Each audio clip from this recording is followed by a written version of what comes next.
Close your eyes for just a second. Imagine a single event that possesses the sheer gravity to make billions of people around the globe stop absolutely everything they're doing. A moment where entire countries literally hold their breath, united behind a shared dream, waiting to see if a single kick of a ball will instantly become a permanent part of human history. Well, today, in this explainer, we are diving deep into the story of the greatest sporting tournament on Earth, the FIFA World Cup. Now, before this massive tournament existed, international football was kind of tucked away as just another event inside the Olympic Games. It was popular, sure, but it wasn't really standing on its own 2 feet. That is until FIFA decided the sport deserved its own independent global championship nearly a century ago. And that decision, it set the stage for absolutely everything that was to follow. We're going to structure this history like a relay race, passing the baton from one era to the next. So let's kick things off with Section 1, the birth of a global dream, its origins, and those early setbacks. You know, you're probably used to seeing 32 or soon even 48 teams competing, right? But back in the inaugural 1930 tournament hosted by Uruguay, only 13 teams actually showed up. Just 13. Why? Well, global travel back then meant spending literally weeks on boats. It was vastly expensive and incredibly difficult. Honestly, just getting a whole team across the ocean was a monumental feat in itself. But you know what? Despite those absolute logistical nightmares, the tournament was an unforgettable success. It culminated in this intense final match where the host nation, Uruguay, actually defeated Argentina 4-2, claiming the first ever World Cup title. The foundation was officially laid, but the path forward wouldn't exactly be smooth sailing. So the sport's popularity is exploding. Millions of fans are hooked over the next decade. But then, everything just violently grinds to a halt. As the world was consumed by World War II, the tournament went dark, forcing the outright cancellation of the 1942 and 1946 competitions. For 6 long years, the world's biggest football stage completely vanished. Which brings us to Section 2, the Americanazo shock. High stakes and wild unpredictability. Okay, so picture this. It's 1950. The tournament makes its triumphant return in football-crazed Brazil. The atmosphere is just electric. To win the title, the heavily favored host nation merely needed a draw. They were playing at home, surrounded by a deafening sea of nearly 200,000 completely confident fans. And then? No way.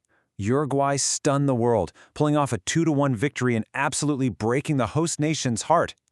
I mean, this moment was so mind-blowing, they literally gave it its own name, the Maracanazo. It stands to this day as one of the greatest upsets in sports history, and it permanently established the World Cup as an arena of unimaginably high stakes and wild unpredictability. On this stage, anything could happen. Passing the baton to the next couple of decades, we enter an absolute golden age. Section 3, Eras of Legends, Pelé and Maradona. It all starts with this crazy meteoric rise. In 1958, a 17-year-old kid, literally just a boy from Brazil named Pelé, steps onto the world stage and absolutely amazes the globe. He played with this undeniable confidence, helping Brazil capture the title right out of the gate. And he'd eventually set a record that still stands today, an unmatched 3 World Cup titles across his career. As we roll into the 60s and 70s, the whole game evolves. Tactics change, fans get even more passionate, and suddenly, live TV is beaming this magic right into millions of living rooms.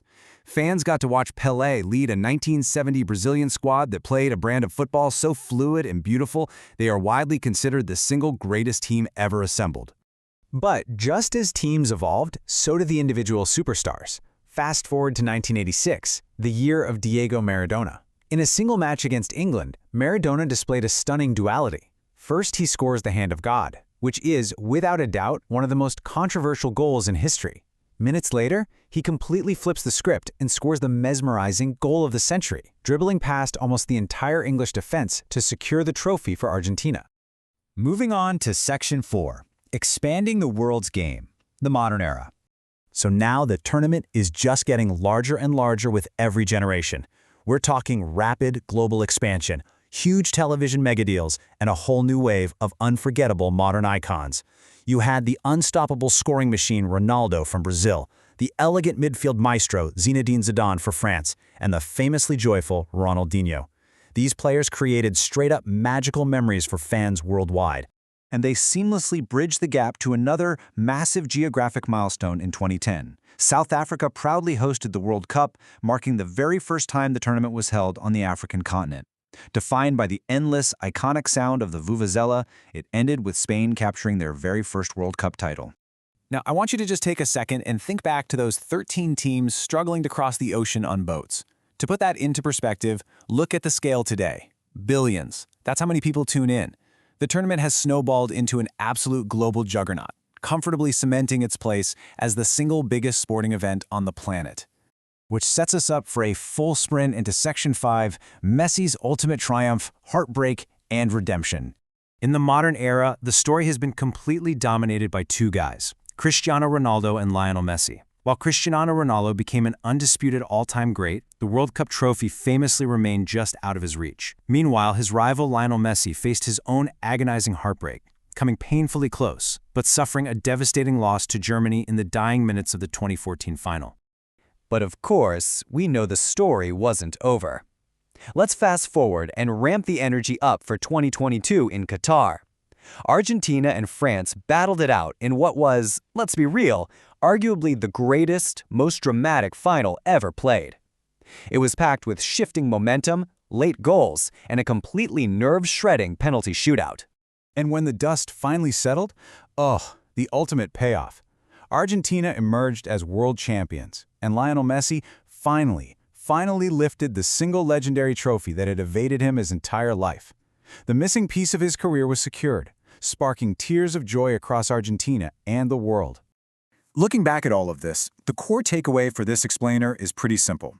The World Cup is so much more than just a bracket of football matches. It is a vibrant celebration of culture, of raw passion, and global unity. It's the one time every 4 years where billions of us come together to watch new heroes be born and historic records broken. So, as the clock ticks down to the next tournament, you have to remember that the story of this beautiful game is always waiting for its next unforgettable moment. The stage is already being set. So I'll leave you with this. Who will write the next chapter of football history? The world will definitely be watching to find out.